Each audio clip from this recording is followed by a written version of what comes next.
नमस्कार, live media में आपका स्वागत है। मैं सम्राट। केंद्रीय मंत्री नित्यानंद राय ने तेजस्वी यादव के बयान पर कहा है और तेजस्वी यादव ने कहा है कि कर्पूरी ठाकुर से लालू यादव की उन्होंने तुलना की। इसी पर नित्यानंद राय ने कहा है कि कर्पूरी ठाकुर से लालू यादव की तुलना बहुत ही दुर्भाग्यपूर्ण है। उन्होंने कहा कि मैं तेजस्वी यादव से पूछना चाहता हूं कि जो कांग्रेस पिछड़ों के आरक्षण की विरोधी रही, जिसने लोकतंत्र की हत्या की, जो हमेशा बाबा साहेब अम्बेडकर को अपमानित करते रहे, उस कांग्रेस की गोद में जाकर लालू यादव ने कितना खराब काम किया। उन्होंने कहा कि लालू यादव को अपहरणकर्ताओं को संरक्षण देने वाले के रूप में, विकास को चौपट करने वाले के रूप में, बिहार को बदनाम करने वाले के रूप में, बिहार में जंगल राज स्थापित करने वाले के रूप में पुरस्कार दिया जा सकता है क्या? काम करेंगे। कर्पूरी जी से लालू जी की तुलना बहुत ही दुर्भाग्यपूर्ण है। कर्पूरी जी बिहार के गरीबों को, वंचितों को, दलितों को न्याय देने का काम किए और उनको आरक्षण देने का काम किए। और आज पूरे भारत में भारत के प्रधानमंत्री श्री नरेंद्र मोदी जी उस काम को कर रहे हैं। पूरे देश के गरीबों को, वंचितों को, दलितों को, पिछड़ों को, सबको सम्मान देने का काम कर रहे हैं। मैं पूछना चाहता हूं तेजस्वी जी से कि आज लालू जी को भारत रत्न देने की बात कर रहे हैं, तो वही कांग्रेस जो लोकतंत्र की हत्या की, वही कांग्रेस जो पिछड़ों के आरक्षण की विरोधी रही, वही कांग्रेस जो बाबा साहब अम्बेडकर को हमेशा अपमानित करती रही, उस कांग्रेस के गोद में जाकर लालू जी ने कितना खराब काम किया, कितना मर्यादा को तोड़ा है। और जब कर्पूरी जी की सरकार बनी थी, उस समय जनसंघ उनको समर्थन दी थी। जनता पार्टी की सरकार बनी, उस समय जनसंघ जनता पार्टी के एक अंग के, महत्वपूर्ण अंग के रूप में थी और उस समय सरकार बनी।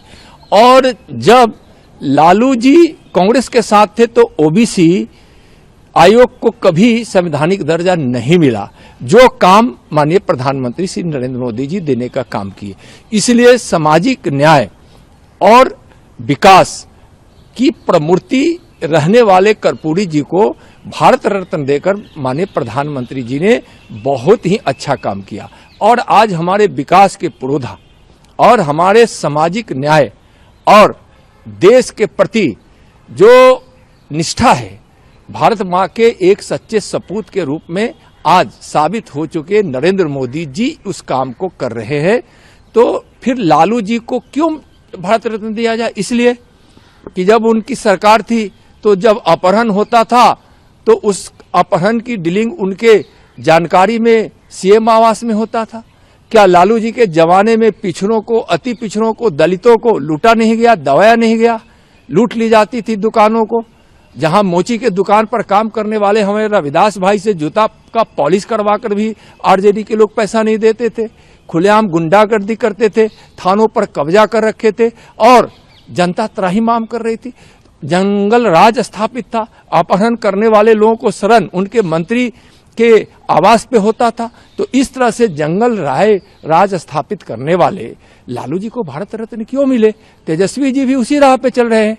आज सामाजिक ताना वाना को बिल्कुल ध्वस्त कर, समाज में नफरत पैदा कर आप अपनी सत्ता अपनाना चाहते हैं तेजस्वी जी। यह बिहार की जनता है, जानती है, आपके किसी भी बहकावे में नहीं आएगी। कर्पूरी ठाकुर जी से लालू जी की तुलना नहीं की जा सकती। अगर उनको कोई पुरस्कार भी लालू जी को दिया जा सकता है तो अपहरण करने वालों को संरक्षणकर्ता के रूप में, विकास को बिल्कुल चौपट कर देने वाले के रूप में, बिहार को बीमार राज और बदनाम राज बनाने वाले के रूप में, जंगल राज स्थापित करने वाले के रूप में। इसलिए उस रूप में पुरस्कार अगर तेजस्वी जी अपने पिताजी के लिए चाहते हैं तो आप इसकी मांग कर सकते हैं।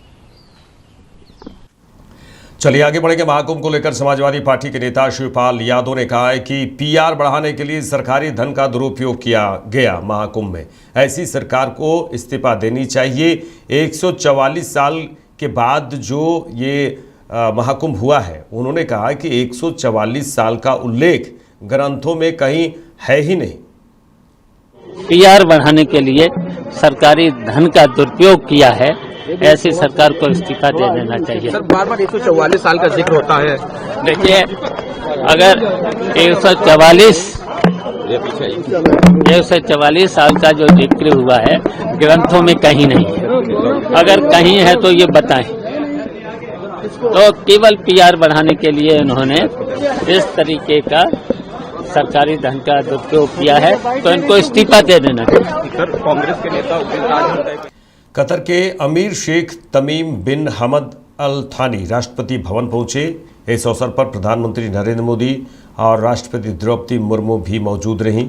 वहीं कतर के अमीर शेख तमीम बिन हमद अल थानी और राष्ट्रपति द्रौपदी मुर्मू ने राष्ट्रपति भवन में अपने अपने देश के मंत्रियों और प्रतिनिधिमंडल से एक दूसरे का परिचय करवाया। तस्वीरें आप देखिए जहां पर कतर के अमीर शेख तमीम बिन हमद अल थानी पहुंचे हैं और राष्ट्रपति द्रौपदी मुर्मू उनके साथ हैं, प्रधानमंत्री नरेंद्र मोदी उनके साथ हैं और राष्ट्रपति भवन में अपने अपने देश के मंत्रियों और प्रतिनिधिमंडल से एक दूसरे का परिचय करवा रहे हैं।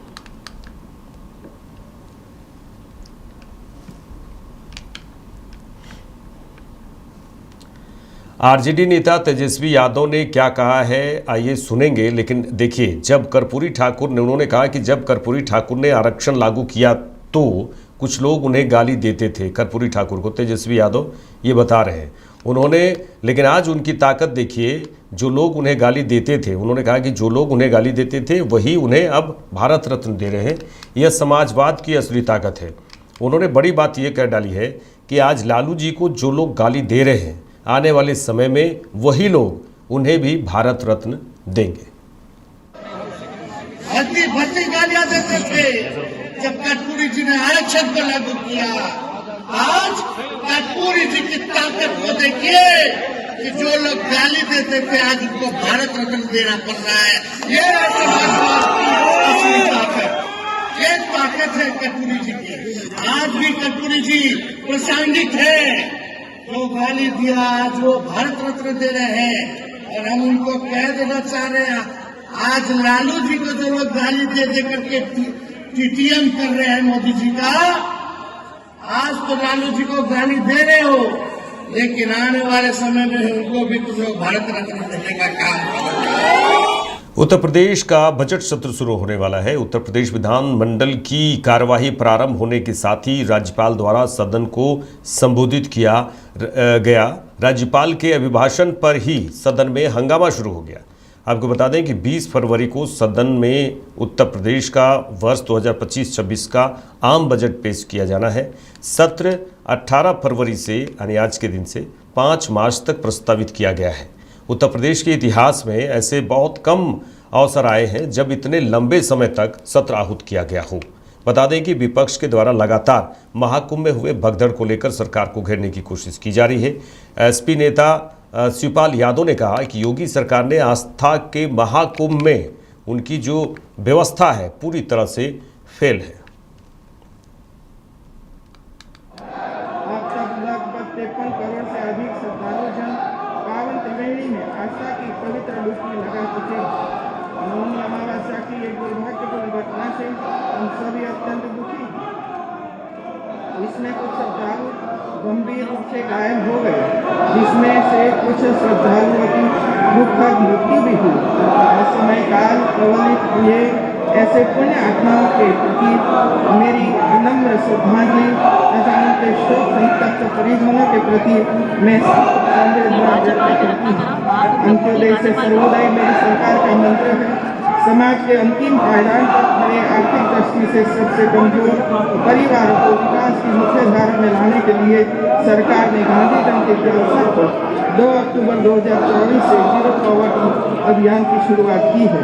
योजना के अंतर्गत प्रत्येक ग्राम पंचायत से निर्धन परिवार को चिन्हित करते हुए उनकी बुनियादी आवश्यकताओं की पूर्ति करने के लिए आवश्यक कदम उठाए जा रहे हैं।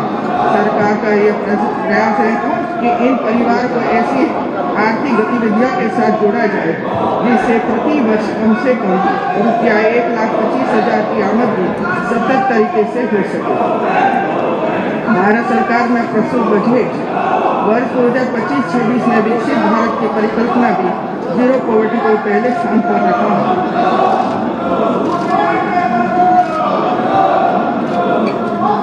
मेरी सरकार के सुनियोजित प्रयासों और प्रभावी कार्यान्वयन व सतत अनुश्रवण से उत्तर प्रदेश देश में विभिन्न योजनाओं में प्रथम स्थान पर है। मेरी सरकार के अथक प्रयासों से उत्तर प्रदेश धार्मिक, आध्यात्मिक एवं सांस्कृतिक आयोजनों तथा पर्यटकों को आकर्षित करने में देश में शीर्ष स्थान पर है। प्रधानमंत्री आवास योजना के अंतर्गत आवास निर्माण में उत्तर प्रदेश देश में प्रथम स्थान पर है। प्रधानमंत्री किसान सम्मान निधि योजना के क्रियान्वयन में उत्तर प्रदेश देश में प्रथम स्थान है। प्रधानमंत्री उज्ज्वला योजना में 1,85 लाख गैस कनेक्शन देकर उत्तर प्रदेश देश में प्रथम स्थान पर है। पीएम स्वनिधि योजना के अंतर्गत स्ट्रीट वेंडर्स को सर्वाधिक ऋण देकर उत्तर प्रदेश देश में प्रथम स्थान पर है। स्वच्छ भारत मिशन में स्वच्छ शौचालय निर्माण कर उत्तर प्रदेश देश में प्रथम स्थान पर है। महिलाओं के विरुद्ध अपराधों में सजा दिलाने में उत्तर प्रदेश देश में प्रथम है। ईज ऑफ डूइंग बिजनेस में उत्तर प्रदेश अचीव स्टेट बना हुआ है। 15 लाख से अधिक सूक्ष्म लघु तथा मध्यम उद्योगों की स्थापना कर उत्तर प्रदेश देश में प्रथम स्थान पर रहा है। प्रधानमंत्री जनधन योजना के अंतर्गत उत्तर प्रदेश में 9 करोड़ 57 लाख खातों के साथ देश में प्रथम स्थान पर है। प्रधानमंत्री सुरक्षा बीमा योजना के अंतर्गत 6 करोड़ 52 लाख नामांकन से साथ उत्तर प्रदेश देश में प्रथम स्थान पर है। प्रधानमंत्री जीवन ज्योति बीमा योजना के अंतर्गत 2 करोड़ 28 लाख नामांकन के साथ उत्तर प्रदेश देश में प्रथम स्थान पर है। अटल पेंशन योजना के अंतर्गत 1 करोड़ 8 लाख नामांकन के साथ उत्तर प्रदेश देश में प्रथम स्थान पर है। अयोध्या में आयोजित उत्सव 2024 25 लाख 12 हजार दीप प्रज्वलित कर पुनः गृह को ध्यान दर्ज कराया।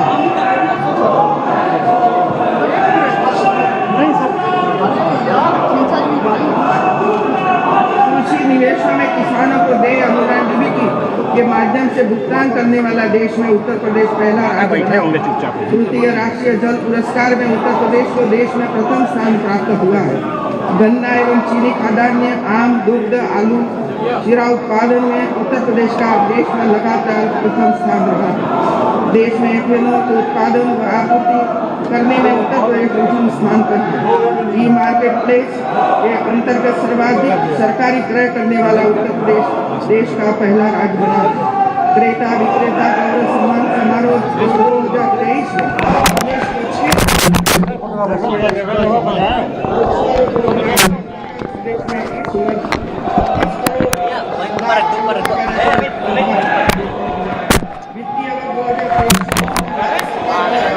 उत्तर प्रदेश को देश के सर्वश्रेष्ठ अंतरस्थलीय मत्स्यकीय राज्य का पुरस्कार प्रदान किया गया। राष्ट्रीय शिक्षा नीति 2020 के क्रियान्वयन योजना विकसित करने में देश में प्रथम स्थान पर है। कौशल विकास नीति को लागू करने वाला उत्तर प्रदेश प्रथम है। एनपीएस ट्रेडर्स के अंतर्गत कामगारों का पंजीयन कराने में उत्तर प्रदेश के प्रथम स्थान पर। भारत सरकार द्वारा आयोजित India smart cities award contest 2022 में विभिन्न श्रेणियों में उत्तर प्रदेश को कुल 10 पुरस्कार प्राप्त हुए। इसके अतिरिक्त भारत सरकार द्वारा 9 स्मार्ट सिटी एक्सपो में कानपुर को पालिका स्पोर्ट्स स्टेडियम के आधुनिकीकरण व विकास कार्य हेतु best heritage and historic architecture and landmark presentation award प्राप्त हुआ। माननीय सदस्यगण, वर्ष 2025 हम सभी के लिए एक नई प्रेरणा लेकर आया है। इस वर्ष भारतीय संविधान ने 75 वर्ष की अपनी गौरवशाली यात्रा पूरी की। इस अवसर पर मैं सभी संविधान की रचना कर यह सुनिश्चित किया है कि हमारी विकास यात्रा न्याय, समता और बंधुता पर आधारित है। भारतीय गणतंत्र का एक अमृत वर्ष हमारे लिए संविधान के मूल्यों को संरक्षित करने के साथ ही आज़ादी के अमृत काल में एक सशक्त और समृद्ध उत्तर प्रदेश बनाने की दिशा में हमारे प्रयासों को और मजबूत करने वाला होगा। गणतंत्र के अमृत वर्ष में सरकार द्वारा अनेक कार्यक्रम आयोजित किए जा रहे हैं। विगत 9 अगस्त 2024 से स्वाधीनता संग्राम के प्रेरक अध्याय काकोरी ट्रेन एक्शन का शताब्दी वर्ष भी मनाया जा रहा है। 2025 का ये वर्ष जनजातीय गौरव वर्ष के रूप में भी मनाया जा रहा है। मैंने आपके समक्ष सरकार की प्रमुख विकास उन्मुखी नीतियों एवं जन कल्याणकारी योजनाओं उत्तर प्रदेश के डिप्टी सीएम ब्रजेश पाठक ने विधानसभा बजट सत्र 2025-26 पर कहा कि विधानसभा का बजट सत्र जो प्रारंभ होने जा रहा है, प्रदेश के चतुर्मुखी विकास के लिए हमारी सरकार ने संकल्प लिया है। विभिन्न मुद्दों पर चर्चा होगी। विधानमंडल दल के सभी सदस्यों से अनुरोध है कि प्रदेश के विकास में सहायक बने और विधानसभा सत्र में भाग लें। उन्होंने कहा कि समाजवादी पार्टी का नेगेटिव नैरेटिव पूरी तरह से फ्लॉप हो चुका है। प्रदेश के वातावरण को बेहतर से बेहतर बनाने, आधारभूत संरचनाओं को मजबूत करने के लिए हमारी सरकार लगातार काम कर रही है। प्रदेश के बजट का आकार लगातार बढ़ रहा है। उत्तर प्रदेश जल्द ही एक विकसित राज्य की तरह स्थापित हो जाएगा। आज विधानसभा का सत्र प्रारंभ होने जा रहा है। बजट सत्र है। प्रदेश के चतुर्मुखी विकास के लिए हमारी सरकार का संकल्प है। विभिन्न विषयों पर चर्चा होगी। हम सभी विधानमंडल दल के सभी सदस्यों से अनुरोध करते हैं कि प्रदेश के विकास में सहायक बने और विधानसभा सत्र में प्रतिभाग लें। सर, सरकार जो बजट लाने जा रही है, इसका विपक्ष विरोध कर रहा है, कैसे देखते समाज? पार्टी का निगेटिव नैरेटिव पूरी तरह से फ्लॉप हो गया है। उनके रिजीम की घटनाओं को जनता भूली नहीं है। प्रदेश में गुंडा राज था, भाई भतीजावाज था। अब प्रदेश आम जनमानस के लिए, प्रदेश के वातावरण को बेहतर से बेहतर बनाने के लिए, इंफ्रास्ट्रक्चर को मजबूत करने के लिए हमारी सरकार काम कर रही है। बजट सत्र में भी विभिन्न विभागों पर चर्चा भी होगी, बजट प्रस्तुत होगा और प्रदेश के बजट का आकार लगातार बढ़ रहा है और आप कह सकते हैं कि प्रदेश एक विकसित राज्य के रूप में स्थापित शीघ्र हो जाएगा। सर, समाज में तमाम मुद्दे, क्या मुद्दे होंगे आज आप लोगों के? 10 बजे से लेके और 11 बजे तक चौधरी चरण सिंह की प्रतिमा लगी है। वहां पर हम लोग धरना देंगे, प्रदर्शन करेंगे और जनता के मुद्दों को उठाने का काम करेंगे, सरकार को घेरने का काम करेंगे। और 11 बजे जो है हम लोग पहुंच जाएंगे विधानसभा के अंदर और वहां पर जब राज्यपाल जी आएंगी तो उनके जो भाषण होगा उसका लगातार विरोध करने का काम करेंगे, क्योंकि वो केवल सरकार की झूठी प्रशंसा करने का काम करेंगी और जिस तरीके से जो परीक्षाओं का लीक हुआ वैसे ही राज्यपाल का भाषण भी लीक आउट हो गया है। तो ये सरकार जो है पर्चा लीक करने का काम करती थी और अब जो है राज्यपाल का भाषण भी लीक आउट हो गया है। तो ये सरकार सारे मोर्चों पर फेल हो गई है। इस सरकार के खिलाफ सड़क से और हाउस के अंदर तक हम लोग संघर्ष करने का काम करते रहेंगे। क्या आप लोग का सबसे बड़ा बजट होगा। जिस तरह केंद्र सरकार ने अपना बजट प्रस्तुत किया, किसान, नौजवान, बेरोजगार, हर वर्ग के लिए खुशहाली का बजट था, उसी तरह प्रदेश का भी बजट खुशहाली का बजट होगा। हर तबके को खुशहाली मिलेगी और बेरोजगारों को रोजगार मिलेगा, नौकरी मिलेगी, काम मिलेगा और प्रदेश विकास के लिए और तेजी से प्रगति करेगा। सरकार का कहना है कि बजट प्रदेश के विकास के लिए, इसलिए विपक्षियों को भी इसमें सहयोग करना चाहिए, लेकिन विपक्षी तो विरोध के मूड में नजर आ रहे हैं। कल अखिलेश यादव भी जो है कई जगह तैयारी की है, कैसे देखते हैं कि देखिए विपक्ष का काम ही विरोध करना है और सरकार का काम। चलिए आगे बढ़ेंगे। ज्ञानेश कुमार को नए मुख्य चुनाव आयुक्त नियुक्त किए जाने पर कांग्रेस सांसद प्रमोद तिवारी ने कहा कि सर्वोच्च न्यायालय में इस प्रकरण की चयन समिति के गठन को लेकर चुनौती दी गई है। मामला सुप्रीम कोर्ट में सुनवाई के लिए स्वीकार भी कर लिया गया है। ऐसे में क्या जल्दबाजी थी कि इस दौरान नियुक्ति कर दी गई। लोकतंत्र में चुनाव न केवल निष्पक्ष होना चाहिए बल्कि निष्पक्ष होता हुआ दिखना भी चाहिए। उन्होंने कहा यह सुप्रीम कोर्ट की और संविधान की मूल भावना की अवमानना है। ऐसे आपको भी लगता है कि जल्दबाजी में सरकार ने एक तरफा फैसला ले लिया? सरकार का मुझे एक बात समझ में नहीं आई। ये एक स्थापित परंपरा है, मान्यता है कि न्याय सिर्फ होना नहीं चाहिए बल्कि दिखना भी चाहिए कि न्याय हुआ। सर्वोच्च न्यायालय में ये प्रकरण की जो चयन समिति है उसका गठन को लेकर चुनौती दी गई है।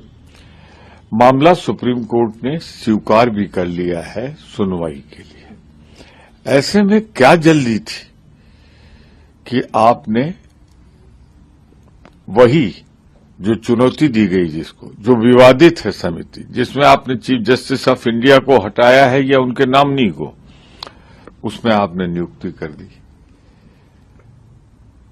मैं कहना चाहता हूं, लोकतंत्र में चुनाव निष्पक्ष होना ही नहीं चाहिए, निष्पक्ष होता हुआ दिखना भी चाहिए। आपने उस संस्था के प्रमुख को विवादित कर दिया, सुप्रीम कोर्ट की प्रतीक्षा नहीं की। ये सुप्रीम कोर्ट की मूल जो भावना है लोकतंत्र की, संविधान की, उसकी अवमानना है। सर 26 फरवरी को महाशिवरात्रि है और उससे पहले ही श्री काशी विश्वनाथ मंदिर में दर्शन के लिए बड़ी संख्या में श्रद्धालु पहुंच रहे हैं।